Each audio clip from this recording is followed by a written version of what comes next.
ಎಲ್ಲರಿಗೂ ನಮಸ್ಕಾರ. ನಾನು ಡಾಕ್ಟರ್ ಶ್ವೇತಾ TS ಅಂತ ಹೇಳಿ. ನಾನು ಕ್ಲಿನಿಕಲ್ ಸೈಕಾಲಜಿ ವಿಭಾಗದಲ್ಲಿ ಸಹ ಪ್ರಾಧ್ಯಾಪಕರಾಗಿ ಕೆಲಸ ಮಾಡ್ತಾ ಇದ್ದೇನೆ, MCHP ಕಾಲೇಜ್ ಮಣಿಪಾಲ್.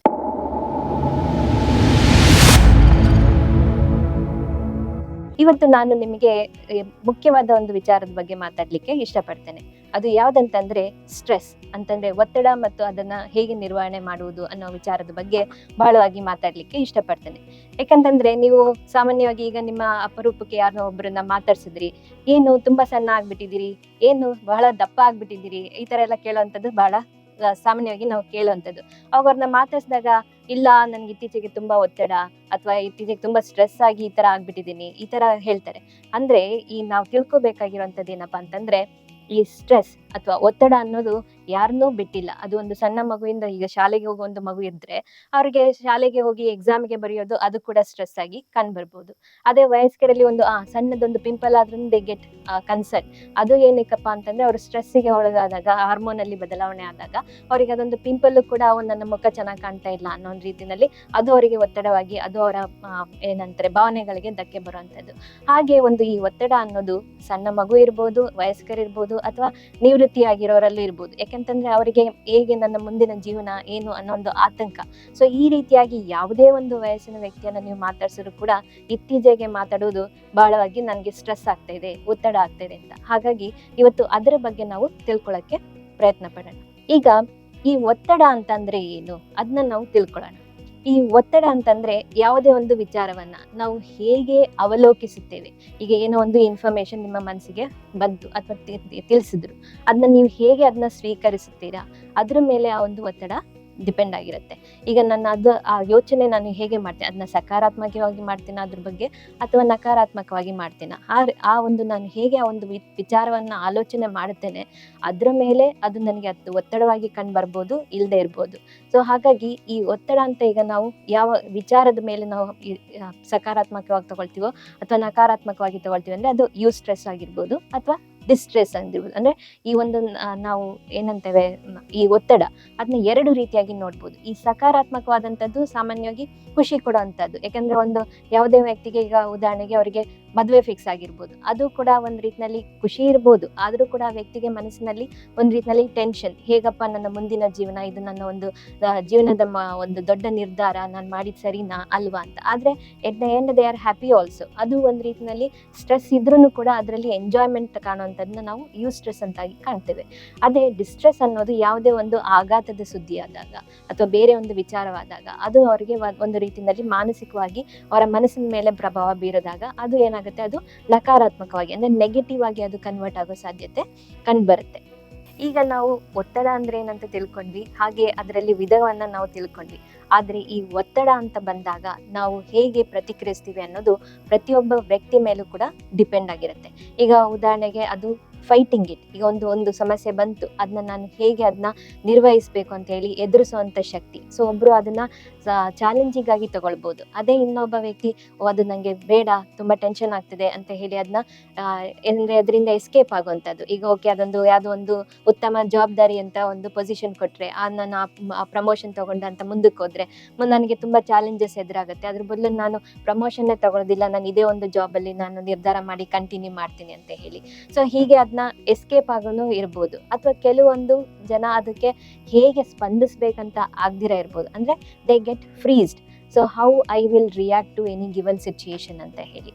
ಹಾಗೆ ಇನ್ನೊಬ್ಬ ವ್ಯಕ್ತಿ ಅದನ್ನ ಒಬ್ಬ ಎಸ್ಕೇಪ್ ಆಗ್ಬೋದು, ಒಬ್ಬ ಅದಕ್ಕೆ ಹೇಗೆ ಒಂದು ನಿರ್ಧಾರ ಮಾಡ್ಬೇಕಂತ ಗೊತ್ತಾಗ್ದಿರ ಇರ್ಬೋದು. ಇನ್ನೊಬ್ಬ ವ್ಯಕ್ತಿ ಅದನ್ನ ಫ್ರೆಂಡ್ಲಿ ಆಗಿ ತಗೊಳ್ಬೋದು. ಅಂತಂತಂದ್ರೆ they take that particular situation as one of the opportunity. So tend to be friend with the stress. So ಅವಾಗ ಏನಾಗುತ್ತೆ, ಆ ಸ್ಟ್ರೆಸ್ ಅನ್ನ ಉತ್ತಮವಾಗಿ ನಿಭಾಯಿಸ್ಲಿಕ್ಕೆ ಆ ವ್ಯಕ್ತಿಗೆ ಸಾಧ್ಯ ಆಗುತ್ತೆ.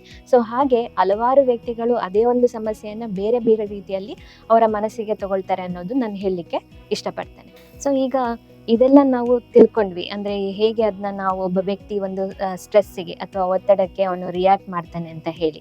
ಸೊ ಆ ಒಂದು ಒತ್ತಡ ಆಗಕ್ಕೆ ಕಾರಣಗಳೇನು ಅಂತಲೂ ಕೂಡ ನಾವು ತಿಳ್ಕೊಳ್ಬೇಕಾಗತ್ತೆ. ಯಾವಾಗ ಒಬ್ಬ ವ್ಯಕ್ತಿಗೆ ಅದು ಒತ್ತಡ ಅಂತ ಆಗಿ ಕನ್ವರ್ಟ್ ಆಗಿ ಇದಾಗುತ್ತೆ.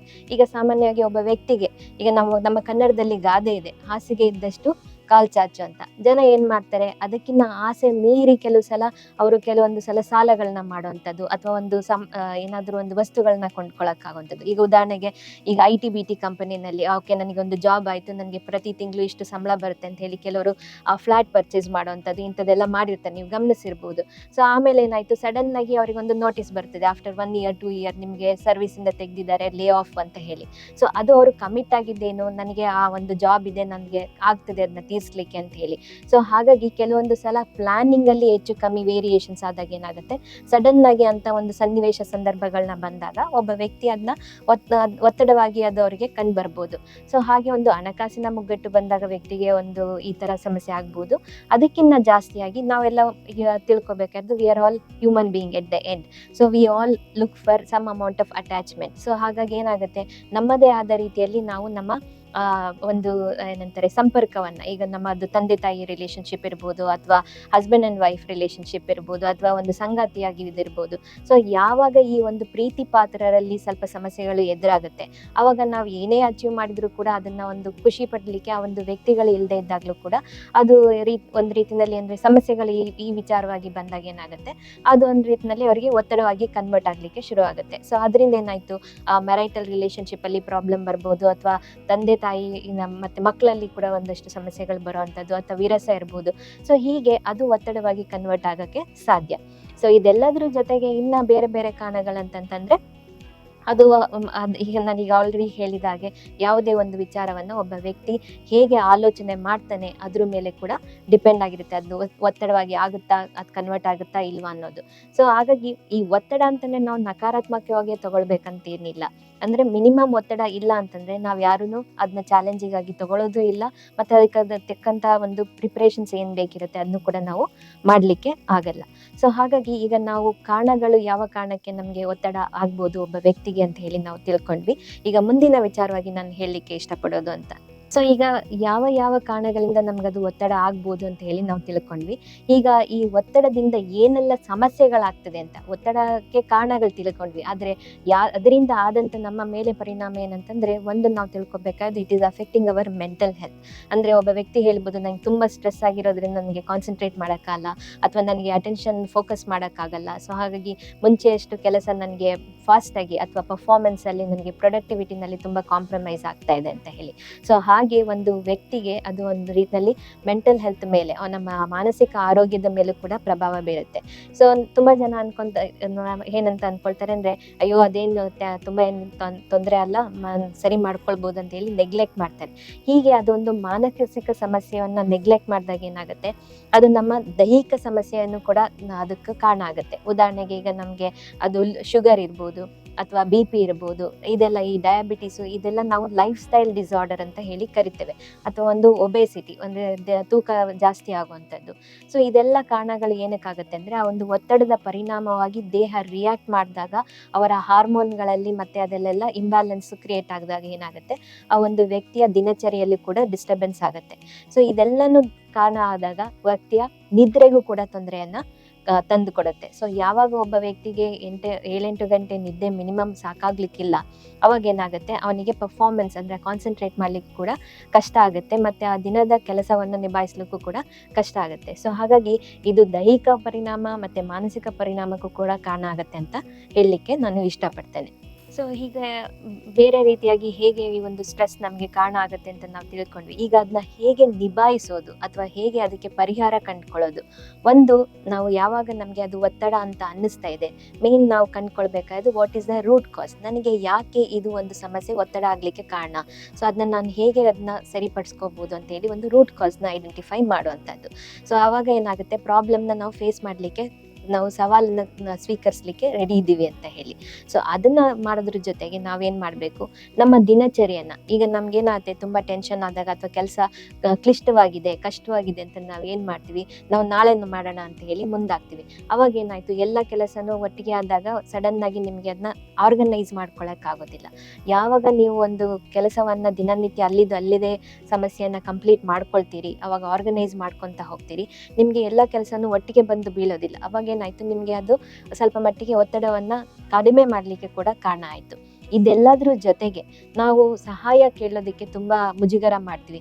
ನಾನು ಎಲ್ಲಿ ನನ್ನ ಕೊಲೀಗ್ ಹತ್ರನೋ ಮತ್ತೊಬ್ಬರ ಹತ್ರನೋ ಕೇಳಿದ್ರೆ ನನಗೆ ಅದು ಕೀಳರಿಮೆಗೆ ಕಾರಣವಾಗ್ತದೋ ಅಥವಾ ನನಗೆ ಕೆಪಾಸಿಟಿ ಇಲ್ಲ ಅಂತ ಅನ್ಕೋತಾರೋ, ಈ ರೀತಿಯಾಗಿ ನಾವು ಅನಾವಶ್ಯಕ ಯೋಚನೆಯನ್ನು ಮಾಡೋದನ್ನ ಬಿಟ್ಟು, ಯಾವಾಗ ನಮಗೆ ಅದು ಸಮಸ್ಯೆ ನಮ್ಮ ಕೆಪಾಸಿಟಿ ಅನ್ನೋದಕ್ಕಿಂತ ನಮ್ಮ ತಿಳುವಳಿಕೆಗಿನ್ನ ಡಿಫ್ರೆಂಟ್ ಆಗಿದೆ ಅಂತಂದಾಗ ಇನ್ನೊಬ್ಬ ಕೊಲೀಗ್ ಹತ್ರ ಅಥವಾ ಬೇರೆ ಎಕ್ಸ್ಪೀರಿಯನ್ಸ್ ಇರೋ ವ್ಯಕ್ತಿ ಹತ್ರ ಮಾತಾಡಿ ಅವರ ಸಲಹೆಯನ್ನು ತೊಗೊಳೋದ್ರಿಂದ ನಮಗೇನು ಲಾಸ್ ಏನೂ ಇಲ್ಲ.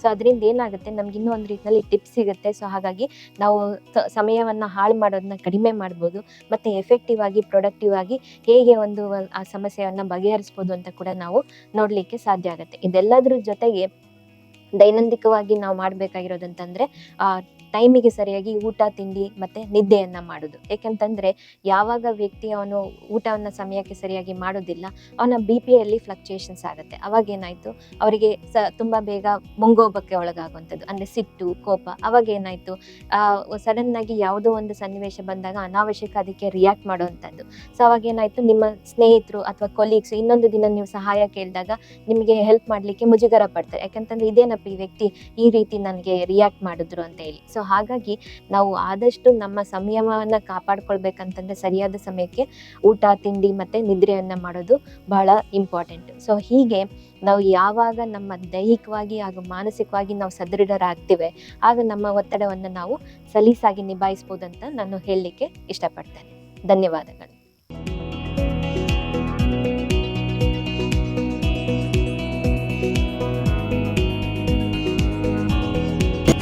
ಜಗವನ್ನೇ ಅಂಗೈಲಿ ನೋಡಿ ಜನಮನದ ಈ ಜೀವನ